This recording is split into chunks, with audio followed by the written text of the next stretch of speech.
Sir Jagan గారు already ఒక press meet పెట్టి చాలా సీరియస్గా మాట్లాడారు.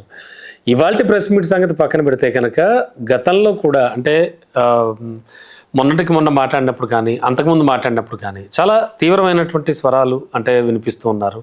ఖచ్చితంగా మేము అధికారంలోకి వస్తాం అనేటువంటి చెప్తూ మిమ్మల్ని ఎవరిని కూడా వదిలిపెట్టబోము అనేటువంటిది. అంటే వారు ఏదో చేశారు కాబట్టి వారికి వ్యతిరేకంగా మేము చేస్తాం, మేము అధికారంలోకి వచ్చినప్పుడు అనే స్వరం వినిపిస్తున్నారు. సరే, అది బాగానే ఉంది.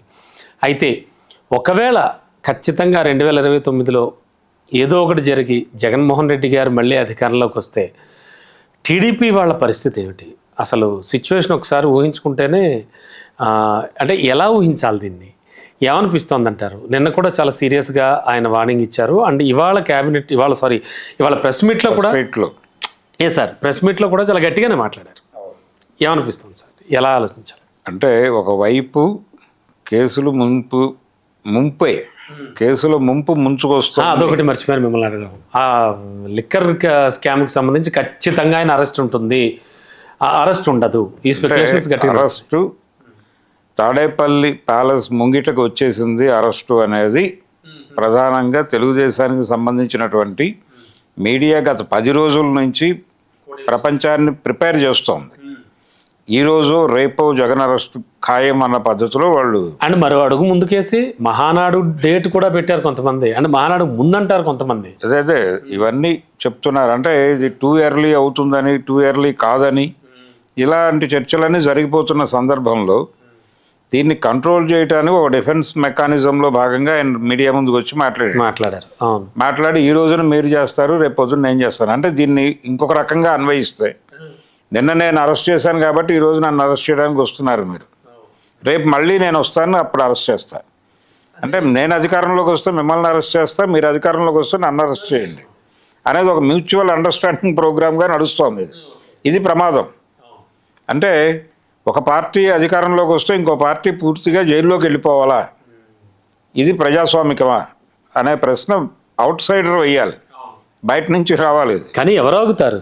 అంటే కక్ష సాధింపు చర్యలు అనేది ప్రజాస్వామిక వ్యవహారం కాదు. కానీ ఇక్కడ కండిషన్ ఏంటంటే ఆంధ్రప్రదేశ్లో అన్ని పార్టీలని కంట్రోల్ చేస్తున్నది భారతీయ జనతా పార్టీ కేంద్రంలో కూర్చుని. అంటే ఒక పాత సినిమా పాట ఉంది, ఎక్కడో దూరాన కూర్చున్నావు ఇక్కడి మా తలరాతలు రాస్తున్నావు, చిత్రమైన గారడీ చూస్తున్నావు, తమాషా చూస్తున్నావు అని తెలుసు. ఆ పాట నడుస్తోంది ఇప్పుడు ఆంధ్రప్రదేశ్లో చాలా స్పష్టంగా. అంతే. అంటే ప్రతి ఒక్కడు ఎక్కడో చూస్తున్నారు, ఎవడో వచ్చి తమ జీవితాలను ఉద్ధరిస్తాడని అందరూ ఢిల్లీ వైపు చూస్తున్నారు. ఢిల్లీ భరోసా మాకుంది. లోకేష్ని అలాగే లోకేష్ కుమారుడిని కూడా ఒళ్ళో కూర్చోబెట్టుకున్నటువంటి చరిత్ర ఉంది ఆయనకి. అవును, అదే కదా నరేంద్ర మోడీ గారు. అవును.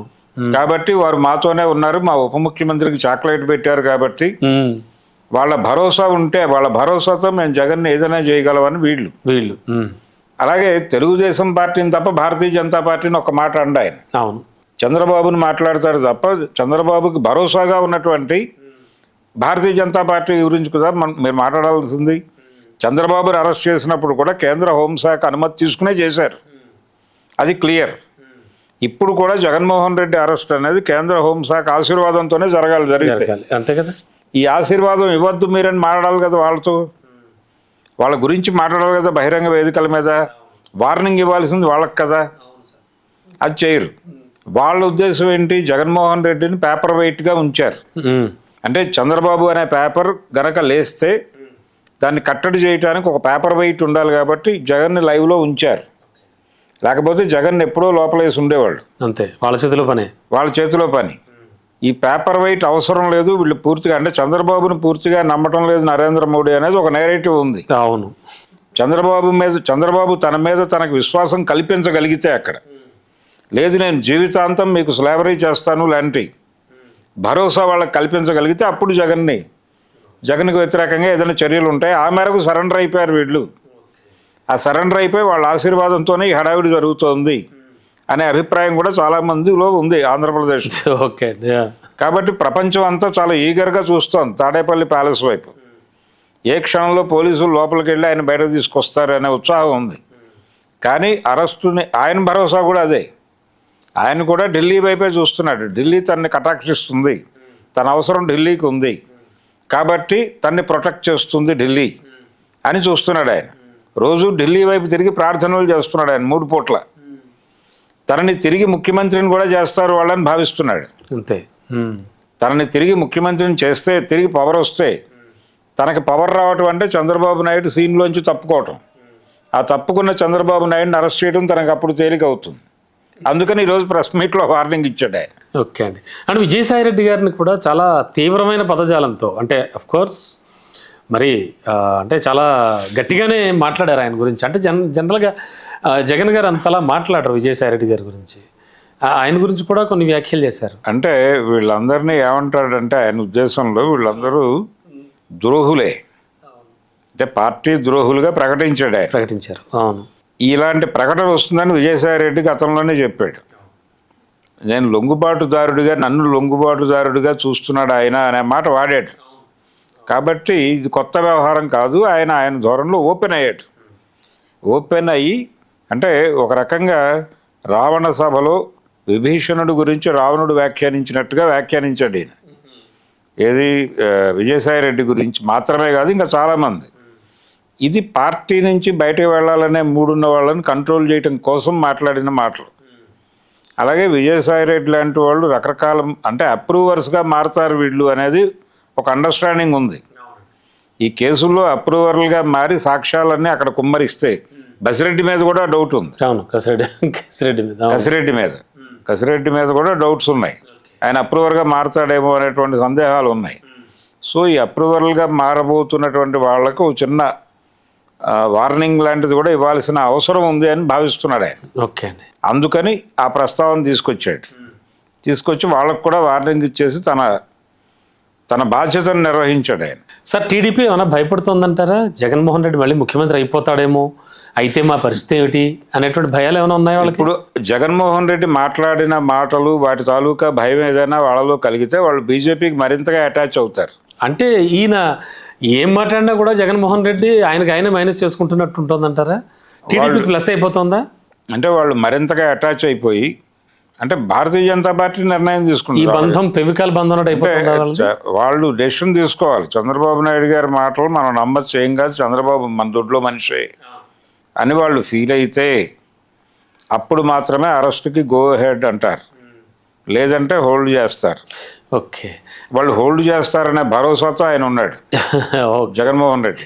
అంటే అరెస్ట్ తనదాకా రాకపోవచ్చు. ఇప్పుడు బలంగా వినిపిస్తున్న ఆర్గ్యుమెంట్ కూడా అదే. అంటే అరెస్ట్ అయ్యే ఛాన్స్ లేదంటారా? జగన్ వరకు వెడుతుందా అనేది డౌట్. అంటే లిక్కర్ స్కామ్ తాలూకా వ్యవహారంలో భారీ మొత్తాలే పక్కకెళ్ళిపోయినాయి. నిజానికి ఎన్నికల భారం అంతా కూడా ఆడబులతోనే నిర్వహించారు అనేది కూడా ఒక ఆర్గ్యుమెంట్ ఉంది. అవును. అందుకని ఇది సీరియస్ కంప్లైంటే. మొత్తం నగదు లావాదేవీలు జరిగినాయి. మద్యం పైగా ఆయన ఏం చెప్పాడు? సంపూర్ణ మద్యపాన నిషేధం అమలు చేయటం కోసం మద్యం ధరలు పెంచుతున్నాను అన్నాడు. అవును.